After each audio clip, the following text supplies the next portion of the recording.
त्रिमत्सद्गुणशालिनं चिदचिदि व्याप्तं च दिव्याकृतिम् जीवे साक्षरमुक्तकोटिसुखदं नैकावतारादिपम् ज्ञेयं श्रीपुरुषोत्तमं मुनिवरैर्वेदादिकीर्त्यं विभुम् तन्मूलाक्षरयुक्तमेव सहजा नन्दं च वन्दे सदा। श्री स्वामीनारायण भगवानेर जय। अक्षर पुरुषोत्तम महाराजेर जय। गुणातीतानंद स्वामी महाराजेर जय। राधा कृष्ण देवेर जय। सियावर रामचंद्र भगवानेर जय। उमापति महादेवेर जय। प्रमुख स्वामी महाराजेर जय। महंत स्वामी महाराजेर जय।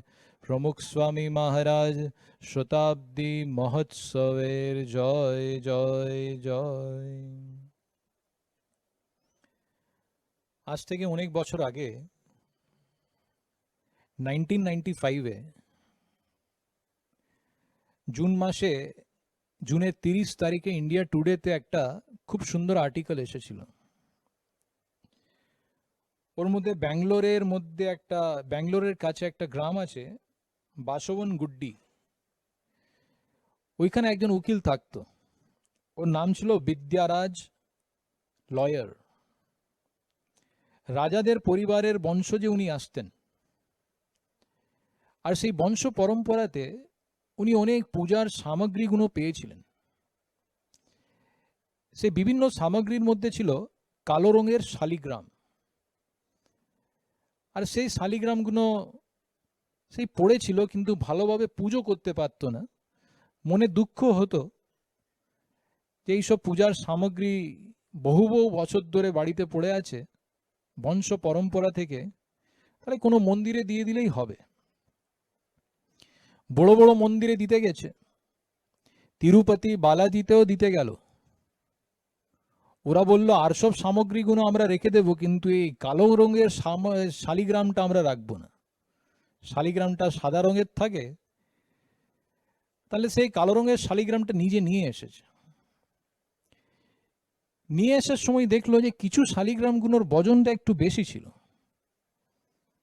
তাহলে মনের মধ্যে একটু প্ল্যানিং করেছে, ওর বাড়িতে যখন কেউ ছিল না সেই সময়ে দাঁতের ব্রাশ নিয়ে একটু টুথপেস্ট লাগিয়ে ভালোভাবে শালিগ্রামকে ঘিষেছে। ঘিষে দেখলো যে কালো রংটা উঠে গেছে, ভেতর থেকে একটু লাল রংটা বেরোলো। পুরোটা যখন একদম পরিষ্কার করলো, মনে হলো যে এটা তো খুব বড় কোনো রত্ন। আর যদি বেশি দাম থাকে তাহলে তো বুঝতে পারবো না। নিজে বাড়িতে ব্যাংকের মধ্যে এক জায়গাতে রেখে দিয়েছে, নিজে পড়াশোনা করলো আর রত্নশাস্ত্র পড়েছে। 3 বছর পর্যন্ত শাস্ত্র ভালোভাবে পড়ে তারপরে সেই রত্নর দামগুলো নিজে বার করলো। কত দাম ছিল? রাজরত্ন করে একটা রত্ন ছিল 2485 ক্যারেটের। নীলাঞ্জলি ছিল 1370 ক্যারেটের। রবিরত্ন ছিল 3600 ক্যারেটের। একটা ক্যারেটের সেই সময় দাম ছিল অনেক দাম। আর সব এই যত রত্ন ওর দাম ও পোতে করিয়েছে। বম্বেতে গেল, বড় বড় জুয়েলারের কাছে গিয়েছে, আর দাম বার করলো। একটা খালি রাজরত্নর দাম ছিল 60 লক্ষ টাকা, মানে 60,000 কোটি টাকা। আর সব রত্নর যখন দাম বার করলো $1.3 বিলিয়ন, হাজার হাজার কোটি টাকা। এইবার একটা ভাবার মতন জিনিস, যখন রত্নগুলোর বাড়িতে ছিল কিন্তু সেই রত্নগুলোকে যখন জানতো না, তাহলে বাড়ির পরিস্থিতিটা একদম সাধারণ ছিল, বিলো মিডল ক্লাস ফ্যামিলি। কিন্তু যেই রত্নর দাম বুঝতে পেরেছে। এখন বিক্রি তো করিনি, কিন্তু মনের মধ্যে একটা আনন্দ বেড়ে গেছে যে আমার কাছে অনেক অমূল্য জিনিস কোনো পড়ে আছে। আমাদেরও এরকম আছে, আমাদের কাছে অনেক কিছু থাকে, সেই নিয়ে আমরা কোনোদিন চিন্তা করি না, কিন্তু যা নেই সেই নিয়ে বেশি চিন্তা করি। একজন লোক ভিখারির মতন এই পশ্চিমবঙ্গলে একটা জায়গাতে ভিক্ষা চাইছিল, বিবেকানন্দ স্বামী ওইখান থেকে গেল, সে ভিখারির সঙ্গে একটু দাঁড়িয়েছে, সে ভিখারি বলল, দাদা কিছু টাকা দিন। বিবেকানন্দ স্বামী বলল যে কত টাকা চাই বলো। সে লোক ভিখারি ছিল, কিন্তু নিজেকে অনেক দুর্ভাগ্য মানত যে আমার ভাগ্যতে কোনো টাকা নেই, তাই জন্য আমি গরিব আছি। অনেকবার অভিযোগ করতো, অনেকবার আত্মহত্যা করার প্রয়ত্নও করেছিল। বিবেকানন্দ স্বামীর কাছে যখন টাকাটা চাইলো, বিবেকানন্দ স্বামী বলেছে যে 20,000 টাকা দেবো। হ্যাঁ দিন, তাহলে একটা কাজ করো, তোমার হাতটা আমাকে দিয়ে দাও। ও বাবা, হাতটা কি করে দেবো? 25,000 টাকা দেবো যে তুমি তোমার পাটা দিয়ে দাও। এইরকম সবকিছুই যখন বলতে গেল, সেই লোকটা একদম ঘাবড়ে যায় যে আপনি আমার হাত পা চোখগুলো কেন চাইছেন? বিবেকানন্দ স্বামী বলল, এই শরীরের দাম করা যাবে না, এই শরীর তুমি পেয়েছো, আর তুমি ভিক্ষা চাইছো? এইরকম হাত পেয়েছো, এইরকম পা পেয়েছো, চোখ পেয়েছো, ভালো কিছু কাজ করো। সেই যুবকের মধ্যে একটা উৎসাহ এসে গেছে, আর ভালো কাজটা করতে শুরু করলো। কিন্তু ভাবার মতন জিনিস যে শরীরের অনেক দাম আমাদের সবাইয়ের কাছে আছে, কিন্তু আমরা কোনোদিন ওই ব্যাপারে চিন্তা করি না। ছোট ছোট জিনিস নিয়ে আমরা চিন্তা করি। অনেকবার ওচো চিন্তা হয়ে যায় যে আমরা বারবার অভিযোগ করি যে আমার ভাগ্যতে এইটা নেই। আর তারপরে অনেকজন অভিযোগ করেও যদি কিছু পাচ্ছে না, তখন ডিপ্রেশন হয়ে যায়, স্ট্রেস হয়ে যায়, অনেকজন আত্মহত্যা করে দেয়। কিন্তু নিজের কাছে তো অদ্ভুত শরীর পড়ে আছে, সেই শরীরের ব্যাপারে আমরা কোনোদিন চিন্তা করিনি। এই শরীরের দামটা কি? আমেরিকার একজন খুব বড় প্রফেসর হারোল্ড জোসেফ মরোভিটস, আমেরিকার একটা topmost biophysicist, application of thermodynamics to living সিস্টেমের মধ্যে 50 বছর রিসার্চ করেছে। ইয়েল ইউনিভার্সিটির মধ্যে 1955 টু 1987 পর্যন্ত পড়াশোনা করিয়েছে। আর সে অ্যাপোলো মিশন, চন্দ্রের উপরে যখন মিশনটা করেছিল ইউএসএ, সেই টিমের মধ্যে উনি ছিলেন। মার্সের মধ্যে যখন মিশন করলো, সেই টিমের মধ্যে এই প্রফেসর মরোভিটস ছিল। আর সেই প্রফেসর মরোভিটস 50 বছরের নিজের রিসার্চের পরে এই শরীরের দাম বার করেছে। এই শরীরের দাম এইবারে শুনবেন, একটা কথা আমি গল্প বলছি না, আপনি গুগল করতে পারেন, আমেরিকান নিউজ পেপারের মধ্যে এই আর্টিকেলটা পাবলিশ হয়েছে। উনি বলেছে কত দাম এই শরীরের। $6,000 ট্রিলিয়ন। $6,000 ট্রিলিয়ন এর মানেটা কি? 6 মাল্টিপ্লাই বাই 10-এর ওপরে 18 শূন্য যদি আমরা করি, অত ডলার মানে ইন্টু 70 করলে অত টাকার এই শরীর আছে। শরীর অত টাকার। এই পৃথিবীর পপুলেশন থেকেও এক পপুলেশনকে 10,000 কোটি টাকা দেওয়া হয় এক জনকে, ওর থেকেও বেশি দাম এই একটা শরীরের আছে। যদি আমরা 70 বছর বেঁচে থাকি, তাহলে এক সেকেন্ডের এই শরীরের দামটা কত? প্রফেসর মরোভিটস বলেছে 2 লাখ কোটি টাকা। 2 লাখ কোটি টাকা। এইটা তো প্রফেসর মরোভিটস বলল, কিন্তু আমাদের হিন্দু শাস্ত্রতে তো বহুকাল আগে থেকে আমাদের ঋষি মুনিরা বলে দিয়েছে। মনুষ্য শরীরের ব্যাপারে বলেছে মানুষের শরীর কিরকম, আমাদের শাস্ত্রতে বলেছে চিন্তামণির মতন আছে। চিন্তামণি, চিন্তামণি মানেটা কি? এক রকমের রত্ন। ওর কাছে গিয়ে যেরকম আপনি চিন্তা করবেন, ভাবনা করবেন, ইচ্ছে রাখবেন, সেই জিনিসটা আপনি পেয়ে যাবেন। আমাদের শাস্ত্র বলেছে মানুষের শরীর চিন্তামণির মতন আছে। তাই জন্যে ভগবান স্বামীনারায়ণের একজন সাধু দেবানন্দ স্বামী বলতেন, মানুষের অবতার দামি নেই ফিরে পাবি, নেই ফিরে পাবি রে তুই, নেই ফিরে পাবি, মানুষের অবতার দামি নেই ফিরে পাবি। এই মানুষের শরীর আমরা সবাই পেয়েছি, কিন্তু আমরা চিন্তা করি না। আমরা ভাবছি না কত দুর্লভ জিনিস আমরা পেয়ে গেছি, আর সেটাও ভালো শরীর পেয়েছি, ভালো শরীর পেয়েছি। এইরকম এই পৃথিবীতে অনেকজন আছে।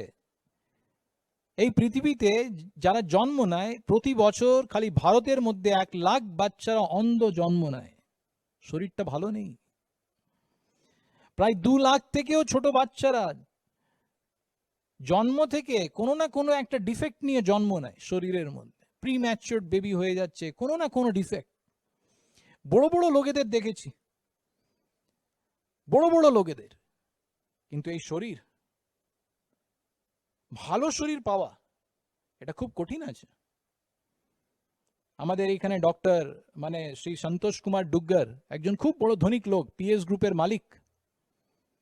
উনার হার্টের প্রবলেম হলো, নতুন হার্ট বসিয়েছে, পুরো হার্ট ট্রান্সপ্লান্ট করেছে, হার্ট ট্রান্সপ্লান্ট করেছে, মেশিন রেখেছে, কিন্তু তবেও যে আসল হার্ট যা কাজ করতে পারে সে কাজ করতে পারে না। কিডনি ফেল হয়ে গেলে কিডনি নতুন পাওয়া যায়, কিন্তু যে আসল কিডনি যেরকম কাজ করতে পারে সেই রকম কাজ হয় না। সেই ভালো শরীর আমরা পেয়েছি, সেইটাও কত বড় জিনিস। আর এই শরীরটাও একটা খুব বড় আশ্চর্য, যে আমাদের কাছে আছে, আমাদের সঙ্গে আছে। অনেক জিনিস নিয়ে আমরা আশ্চর্য করি। কোনো একটা হোয়াটসঅ্যাপের মধ্যে যদি ভালো ভিডিও যদি পেয়ে যায়, আমাদের আশ্চর্য হয় যে এটা তো আশ্চর্যময় ভিডিও, 10 জনকে ফরওয়ার্ড করি, কিন্তু আমাদের শরীর আমাদের সঙ্গে আছে, সেই শরীরটাই সব থেকে বড় আশ্চর্য জিনিস, কিন্তু আমরা কোনোদিন ভাবি না। এই হৃদয়ে, আমাদের শরীরের ভেতরে হৃদয় আছে, হৃদয়ের ওজন কত? 250 গ্রাম ওজন, 250 গ্রাম ওজন আছে। কিন্তু এই হৃদয়, আমাদের শরীরে প্রায় 57,000 কিলোমিটারের লম্বা রক্তবাহিনী আছে, 97,000 কিলোমিটার। এই পৃথিবীকে প্রায় 4 বার ঘুরিয়ে দেবে অত বড় রক্তবাহিনী আমাদের শরীরে আছে। এই রক্তবাহিনীতে রক্ত আর অক্সিজেন পৌঁছাবার দায়িত্ব এই হার্টের আছে। 1 মিনিটে 72 টাইমস পাম্পিং করছে, আর ব্রেইন থেকে নিয়ে পা পর্যন্ত সব জায়গাতে অক্সিজেন পাঠিয়ে দিচ্ছে। সেটা আশ্চর্য নেই? আমাদের বাড়িতে 3 তলার বাড়ি থাকলে জলটা খালি নিচে থেকে ওপরে তুলতে গেলে কত সিস্টেম লাগাতে হবে। আর এই হৃদয় সারা জীবন চলে যাচ্ছে, একটা বছরের মধ্যে 1 লাখ বার পাম্প করছে। আর কি করছি আমরা? ডাল ভাত সবজি রুটি খাচ্ছি, ব্যাস, তাই চলছে। কত বড় আশ্চর্য এইটা হৃদয়। আমাদের শরীরে ব্রেইন আছে, কত বড় আশ্চর্য। ইংল্যান্ডে ব্রিটিশ এয়ারওয়েজ একটা বই বার করেছিল, পুটিং পিপল ফার্স্ট। সেই বইয়ের মধ্যে লিখেছে যে আমাদের শরীরের ব্রেইন যেটা আছে, ব্রেইনের মধ্যে যা মানে সেলস, এইখান থেকে চন্দ্র পর্যন্ত, চন্দ্র থেকে এইখান পর্যন্ত যদি আমরা লাইন করি, অত ব্রেইন সেলস, অত ট্রান্সমিশন সেলস আছে। আর এর মধ্যে থেকে কাজ হয়। এই ব্রেইনটাকে বলা হয় সুপার কম্পিউটার। পুরো বিশ্বর মধ্যে সব থেকে বড় কম্পিউটার আছে, ওকে ক্রে কম্পিউটার বলা হয়, সব থেকে বড়। ওর ওজন হচ্ছে 7,000 কিলো, 7,000 কিলোর ওজন। আর আমাদের ব্রেইনের ওজনটা কত? 1.5 কিলো থেকেও কম, 1.4 কিলো। 1.5 কিলো ওজন। আর বড় কম্পিউটারের 7,000 কেজি, 7,000 কিলো। তবেও আমাদের ব্রেইনটা সেই সুপার কম্পিউটার থেকে বেশি কাজ করতে পারে। সেই বড় কম্পিউটারের মধ্যে ওয়্যারিংটা কত লম্বা?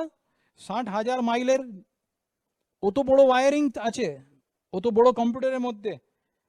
আর আমাদের ব্রেইনের মধ্যে খালি সেলসের কানেকশন, চেইন কানেকশন আমাদের ব্রেইনের মধ্যে 2 লাখ মাইল পর্যন্ত আছে, এটা ভাবতে পারেন?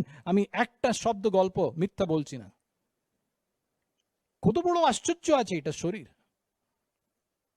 সব জিনিসটাই আশ্চর্য। এটা তো দুটো জিনিস বললাম, চোখ আশ্চর্যময়, কিডনি আশ্চর্যময়, শরীরে এক একটা জিনিস আশ্চর্যময়। স্যার আইজ্যাক নিউটন বলতেন যে only thumb can convince me of the existence of God. এই অঙ্গুষ্ঠ খালি দেখে আমি বুঝতে পারছি যে নিশ্চয়ই এই পৃথিবীর ওপরে, এই ব্রহ্মাণ্ডের ওপরে ভগবান আছে, নালে এইরকম মানুষের শরীর তৈরি করতে পারে না। আজকে পৃথিবীতে যত লোক আছে কিন্তু কোনো একজন লোকেরও অঙ্গুষ্ঠ সমান নেই। কত বড় আশ্চর্য! তাহলে এই সব থেকে দামি, সব থেকে আশ্চর্যময় শরীর আর ভালো শরীর আমরা পেয়েছি, কিন্তু ওই ব্যাপারটা নিয়ে আমরা কোনোদিন ভাবি না। আর পেয়েছি সেটাও দেখুন কিরকম। এই শরীর পাওয়া, আমরা এরকম ভাবি যে মরে যাব তারপরে পরের জন্মটা ফিরে এসে যাবে, এরকম নেই। মরার পরে কে হবে কে দেখেছে? যেই জিনিসটা আমরা বুদ্ধি থেকে বুঝতে পারি না, ওইখানে বড় বড় শাস্ত্রের মধ্যে শ্রদ্ধা রাখতে হয়। যেহেতু আমরা হিন্দু ধর্মেতে আশ্রিত আছি, হিন্দু ধর্মেতে আমাদের শ্রীমদ্ ভাগবত, শ্রীমদ্ ভগবত গীতা, মহাভারত, এই সব বইয়ের মধ্যে আত্মা যখন, শরীর যখন পড়ে যাবে, আত্মা নতুন শরীর নেবে, সেই মানুষের শরীর কখন পাওয়া যায় ফিরে, ওই অন্তরটা লেখা আছে, অন্তরটা লেখা আছে। মহাভারতের মধ্যে একটা গল্প আসে, ভগবান কৃষ্ণ আর অর্জুন একবার হেঁটে হেঁটে যাচ্ছিল, আর সেই সময় হঠাৎ অর্জুন ভগবান কৃষ্ণকে একটা প্রশ্ন জিজ্ঞেস করলো যে ভগবান, আপনি আমাকে গীতাতে খুব আত্মার কথাটা বলেছেন, তাহলে এই মানুষের শরীর ফিরে কখন পাওয়া যায়, মরার পরে কখন ফিরে পাওয়া যায়? ভগবান কৃষ্ণ ওর সামনে দেখে হাসতে লাগলো আর বলল যে তুই বিশ্বাস করতে পারবি না। না ঠাকুর আপনি বলুন না। ভগবান কৃষ্ণ বলল 1200 গাঁও, এক গাঁও মানে 3 কিলোমিটার, মানে 3600 কিলোমিটার লম্বা নদী যদি থাকে, 3600 কিলোমিটার লম্বা আর 3600 কিলোমিটার চৌড়া আর 3600 কিলোমিটার গভীর, এত বড় যদি নদী থাকে আর পুরো নদীটা মানে একদম ভরে থাকে, জল থেকে ভরে থাকে, আর নিজের চুলের একটা চুল বার করে উলম্বভাবে, ভার্টিক্যালি উলম্বভাবে 4টে ভাগ করে, একটা ভাগ থেকে এই সব জলকে তুমি কখন বার করতে পারবে? সে একটা ভাগ থেকে, চুলের একটা ভাগ থেকে। অর্জুন তো ভাবলো যে দাদা ঠাকুর এটা তো অনেক বছর লেগে যাবে, অসম্ভবের মতন লাগছে। ভগবান কৃষ্ণ বলল একটা মানুষের শরীর যেটা আমরা পেয়েছি, এই মানুষের শরীর পড়ে গেলে তারপরে ফিরে মানুষের শরীর যখন আমরা পাবো, ওর মাঝখানে এত বছরের গ্যাপ আছে।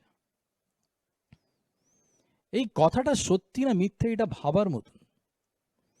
অনেকবার আমরা হিন্দু ধর্মেতে যে আমাদের শাস্ত্রতে যা কিছু লেখা আছে, ওর মধ্যে বুঝতে না পারলে আমরা ভাবি যে এটা সব মিথ্যে।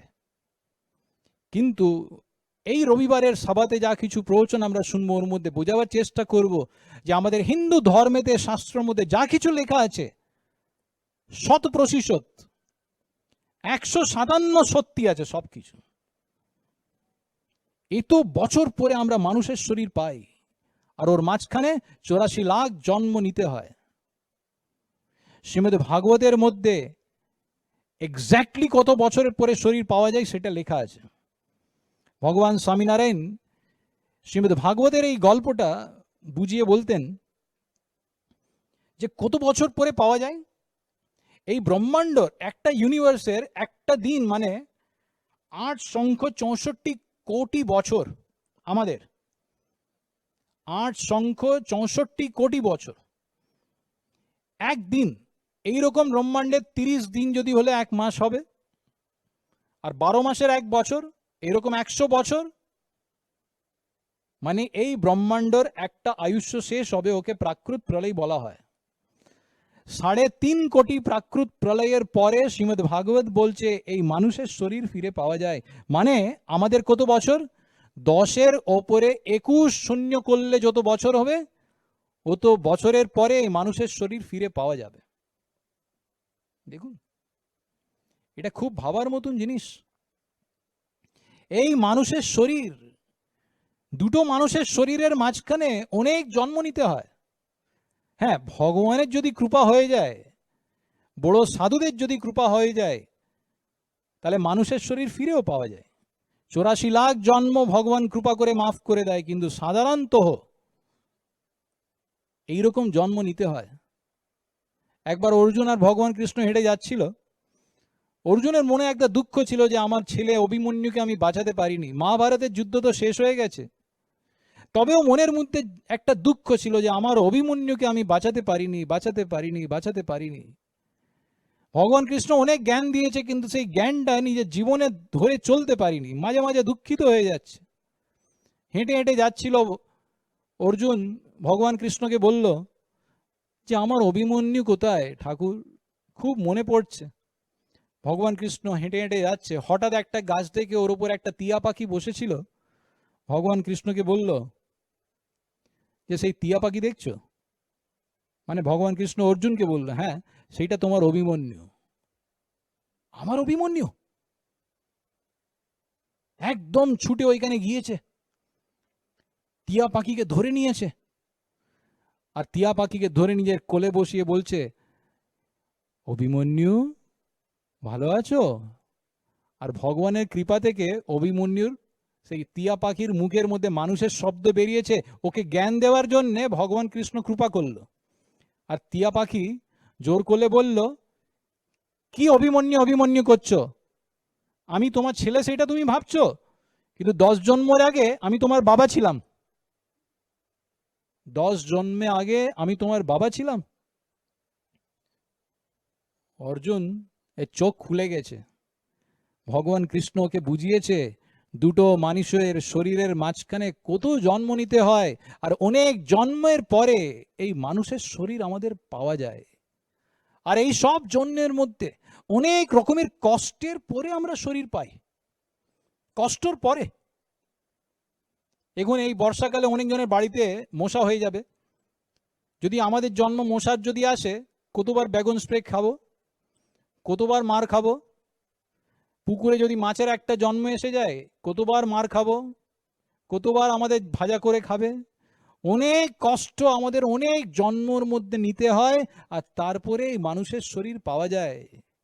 এটা ভাবুন, ইমলি বাজারে যদি কোনো একটা সেল থাকে আর 80% সেল, হ্যাঁ, আর দুদিনের জন্যে, তাহলে সারা রাত্রির লোকেরা অনেক কষ্ট করে লাইনে দাঁড়াবে। যে কোনো কষ্ট নিয়ে আমি লাইনে দাঁড়াবো। আর এত কষ্ট নিয়ে যদি লাইনে দাঁড়াই, আর যেই আমাদের কাউন্টারের মধ্যে আমাদের নাম আসবে, আর সেই সময় যদি কেউ এসে বলে যে দাদা আপনি কাউন্টার থেকে সরে যান, তাহলে কি হবে? দুঃখিত হয়ে যাব আমরা, দুঃখিত হয়ে যাব। আর ঝগড়াঝাটিও হতে পারে যে 2 দিন ধরে আমি লাইনে দাঁড়িয়ে আছি, কেন সরবো? তাহলে এই মানুষের শরীরটাও আমরা অনেক জন্মের কষ্টের পরে পেয়েছি, অনেক জন্মের কষ্টে।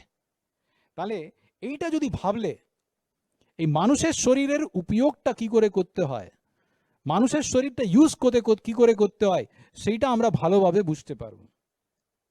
তাহলে এইটা একটা আশ্চর্যময় শরীর আমরা পেয়েছি, আশ্চর্যময় শরীর। আমাদের আমেরিকার মধ্যে ব্ল্যাক ফ্রাইডে আসে, নভেম্বর মাসে একটা ব্ল্যাক ফ্রাইডে, মানে একটা শুক্রবার আসে। সেই দিন সব জিনিসগুলো মানে কম দামে বিক্রি হয়। অনেক জায়গাতে তো অনেক ঠান্ডা, নভেম্বর মাসে অনেক ঠান্ডা শুরু হয়ে যায়, তবেও অনেক লোকেরা ঠান্ডার মধ্যে, বরফের মধ্যে 2 দিন 2 রাত্রির পর্যন্ত লাইনে দাঁড়ায় যে আমরা কিছু না কিছু সস্তা জিনিস পেয়ে যাব। তাহলে এই মানুষের শরীরটাও আমরা অনেক কষ্টের পরে পেয়েছি। এইটা যদি আমরা ভালোভাবে বুঝতে পারি, তাহলে এই শরীরের ওকে উপয়োগটা আমরা ভালোভাবে করতে পারবো। আর ভালো শরীর পেয়েছি, এর আগেও আমি বললাম, অনেক লোকেরা আছে, অনেক লোকেরা এই শরীরটাও ভালো পায় না। আমাদের গুরুজি মহন্ত সাই মহারাজ বহু বছর আগে আফ্রিকা গিয়েছিলেন। একটা খুব বড় মানে ধনিক লোকের বাড়িতে গিয়েছে, খুব বড় বাড়ি, হাজার হাজার কোটি টাকা। ওর বাড়িতে গেলেন, পুরো বাড়িটা দেখিয়েছে। ওর ছেলে মেয়ে কেউ ছিল না, একটাই ছেলে ছিল। সাধুরা ভাবলো যে পড়াশোনা করতে কোনো জায়গায় বাইরে গিয়েছে। পুরো বাড়িটা দেখাতে যখন নিয়ে গেল, বাগানের মাঝখানে একটা মানে দূরের দিকে একটা ঘর ছিল। পুরো ঘর, দরজা জানলা সবকিছু বন্ধ। মহন্ত সাই মহারাজ বলল যে ওইটা কিসের, একদম ছোট ঘর কিসের জন্য? বলছে আমার ছেলে ওইখানে থাকে, ও পাগল আছে, ও পাগল আছে। আর তারপরে মোহন সাই মহারাজের কাছে বসে কেঁদে ফেললো যে এত সব টাকা আছে, অনেক কিছু আছে, কিন্তু জীবনে আনন্দ নেই, আমার একটাই ছেলে পাগলের মতন। দেখুন কত লোক এইরকম আছে। একজন খুব বড় মারওয়াড়ি, কোটি কোটি টাকা আমার সম্পর্কে এসেছে, ওর একটা মেয়ে, একটাই মেয়ে, একটা ছেলে, কিন্তু মেয়ে আছে, ওকে থ্যালাসেমিয়া মেজর হয়ে গেছে, শরীরের মধ্যে রক্তই তৈরি হচ্ছে না, প্রতি সপ্তাহে 1 বটল 2 বটল রক্ত দিতে হচ্ছে, যে কোনো সময় কোনো ইমার্জেন্সি আসতে পারে, ওর মেয়ে মারাও যেতে পারে। একজন খুব বড় মারওয়াড়ি আমার সম্পর্কে এসেছে, কোটি কোটি টাকা, ওর একটা ছেলে, একটা ছেলের আরো একটা ছেলে, মানে নাতি, সেই ছোটবেলা থেকে একটু পাগলের মতন, অটিস্টিক চাইল্ড। তাহলে দেখুন আমরা এই শরীর পেয়েছি, ভালো শরীর পেয়েছি, সেটাও কত বড় জিনিস, কত বড় জিনিস। কিন্তু আমাদের একটা সহজ একটা প্রকৃতি আছে, সহজ একটা স্বভাব, আমাদের কাছে যা আছে সেই নিয়ে আমরা আনন্দে থাকি না, যা কাছে নেই সেই নিয়ে আমরা দুঃখিত থাকি। আমাদের মন্দিরে আমি পার্কিং লটে একটু দাঁড়িয়েছিলাম, একটা ছেলে অনেক দিন ধরে আমার সম্পর্কে আমাকে বলছে যে স্বামী অনেক খেটেছি, 20 বছর ধরে কাজ করছি, কিন্তু ভালো একটা বাড়ি করতে পারিনি, আর আমার ইচ্ছে ছিল একটা ছোট গাড়ি নেব, কিন্তু একটা গাড়িও নিতে পারিনি, এই বাইক নিয়ে সব জায়গাতে ঘুরছি, আমার ভাগ্যটাই খারাপ, একটু আশীর্বাদ করুন, একটু ভালো সব হবে। এই কথাগুলো আলোচনা করছিল, হঠাৎ সেই সময় পার্কিং লটের মধ্যে খুব সুন্দর একটা গাড়ি এসেছে, মার্সিডিজের মতন একটা দারুণ গাড়ি ওইখান থেকে গিয়েছে।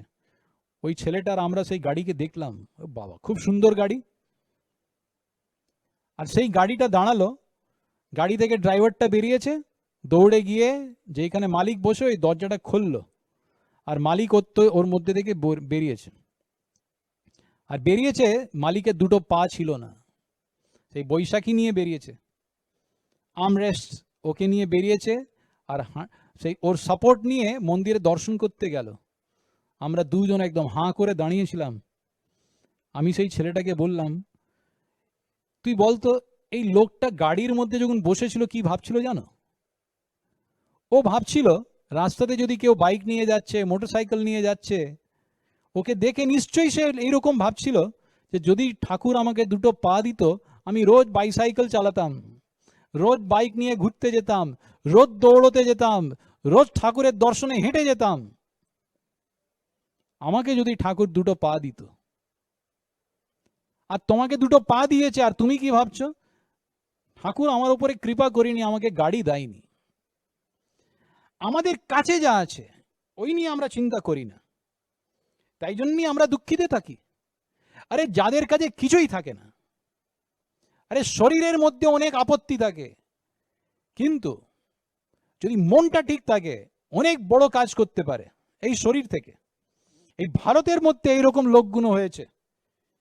ভারতের মধ্যে 2010 সালে একজন মেয়ে, ওর নাম ইরা সাঙ্গল, শরীরে শারীরিক প্রবলেম, নিজের হাত 2টো হাত থেকে ভালোভাবে লিখতে পারে না, আর প্যারালিসিসের একটা পাটা প্যারালাইজড, বুদ্ধিটা খুব খুব ভালো পড়াশোনা করেছে, পড়াশোনা করে 2010-এর মধ্যে আইএএস এর পরীক্ষার মধ্যে যখন দিতে গিয়েছে, পরীক্ষার হলের মধ্যে ওই টিচাররা বারণ করে দিল যে আপনি আইএএস এর পরীক্ষাতে বসতে পারবেন না, কারণ আপনি তো এই লিখতেই পাচ্ছেন না ভালোভাবে। ও বুদ্ধি ছিল তবেও পড়তে পারিনি, মনে দুঃখিত হয়নি, প্রাইম মিনিস্টারের সঙ্গে যোগাযোগ করেছে, স্পেশাল স্ট্যাটাস তৈরি করেছে, ভালোভাবে পড়াশোনা করেছে, আর নিজে পড়াশোনা করে আইএএস এর পরীক্ষার মধ্যে 2014 সালে ভারতের আইএএস এর পরীক্ষার মধ্যে টপার হয়েছে, নাম্বার 1 স্ট্যান্ড হয়েছে, নাম্বার 1। নিজে হাত থেকে লিখতে পারছে না, পা থেকে চলতে পারছে না, তবেও আইএএস অফিসার হয়েছে। সাই প্রসাদ বিশ্বনাথন, ভারতের একজন ছেলে, আরে 3 বছরের বয়স ছিল তখন থেকে নিচের পুরো শরীর প্যারালাইজড, পুরো দুটো পা প্যারালাইজ, হাঁটতেই পারবে না। আমাদের যদি এরকম থাকতো, আমরা রাত দিন ভাবতাম যে ঠাকুর আমার উপরে কৃপা করিনি, মন্দিরে যাচ্ছি কিন্তু ঠাকুর আমার প্রার্থনা শুনছে না, আর সবাইকে অভিযোগ করতে থাকছি।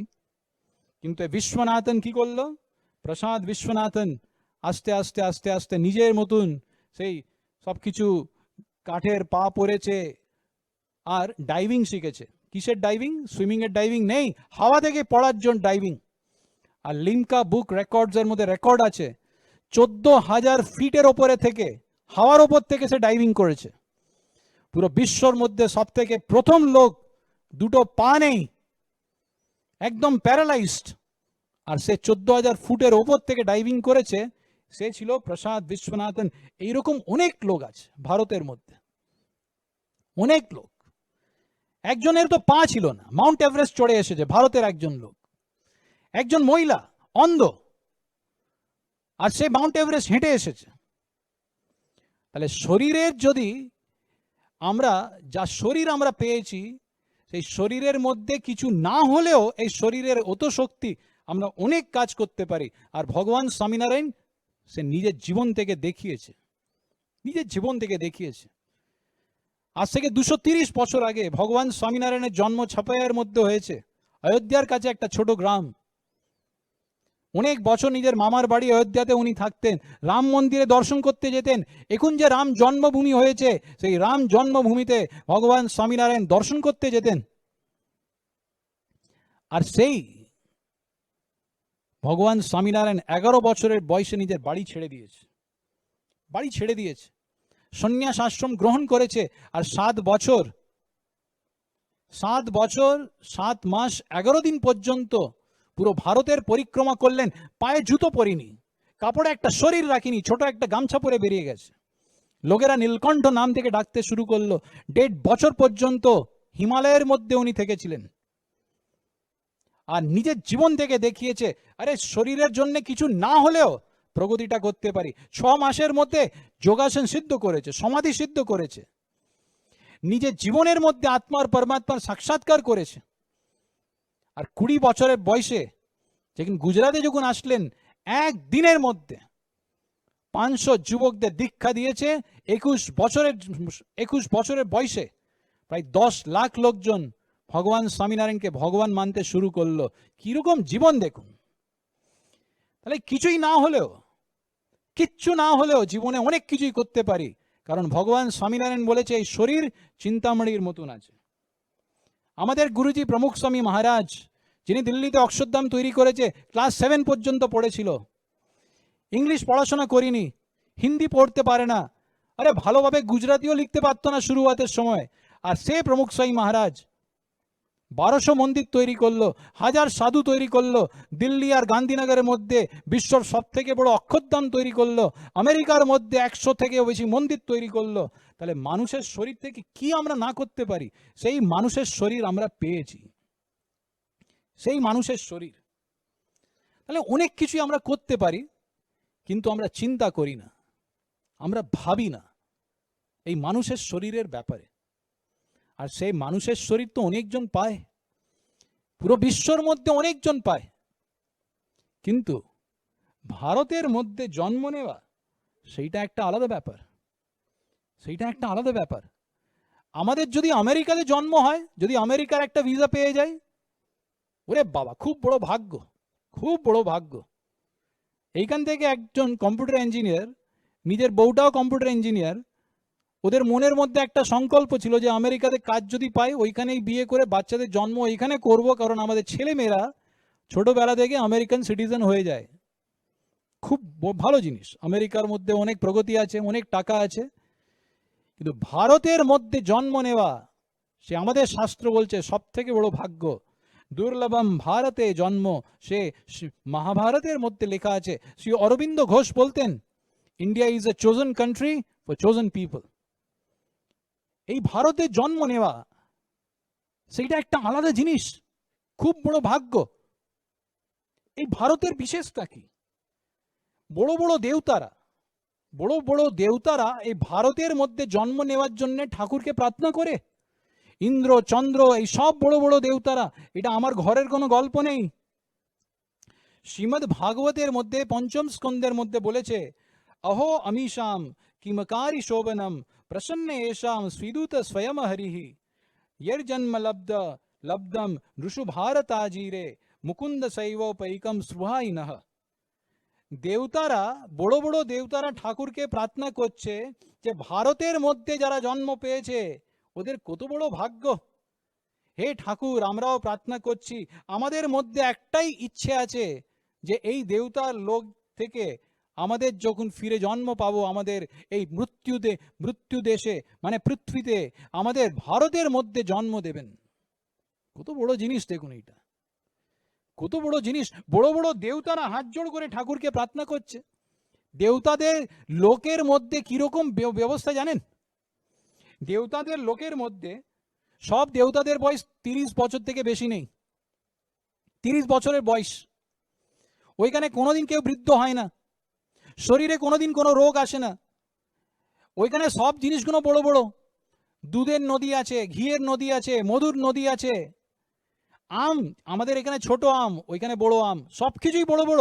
অনেক সম্পত্তি, অনেক সুখ আছে, তবেও দেবতারা হাত জোড় করে প্রার্থনা করছে, ঠাকুর এই পৃথিবীতে ভারতের মধ্যে যারা জন্ম পেয়েছে ওর মতন কেউ আর ভাগ্যশালী নেই। আমরা হাত জোড় করে নিবেদন করছি, আমাদের ভারতের মধ্যে জন্ম দেবেন, ভারতের মধ্যে জন্ম দেবেন। এই ভারতের কি বিশেষতা? এই ভারতের মধ্যে জন্ম নিলে কি হয়, ওই সব জিনিসগুলো আমরা আগামী প্রবচনের মধ্যে শুনবো। কিন্তু এই জিনিসটা আমাদের মনের মধ্যে যদি বসে যায়, তাহলে এই পৃথিবীতে আমরা নিজেকে সব থেকে বড় ভাগ্যশালী মানব। হেঁটে যখন যাব তখন একটা বুক বাড়িয়ে চলবো যে আমরা একটা ভারতের মধ্যে জন্ম পেয়েছি, আর মানুষের জন্ম পেয়েছি, ভালো শরীর আমরা পেয়েছি, তাহলে আমরা কি না করতে পারি। একজন সন্ন্যাসী ছিল, হেঁটে হেঁটে যাচ্ছিল, আর একটা গ্রাম থেকে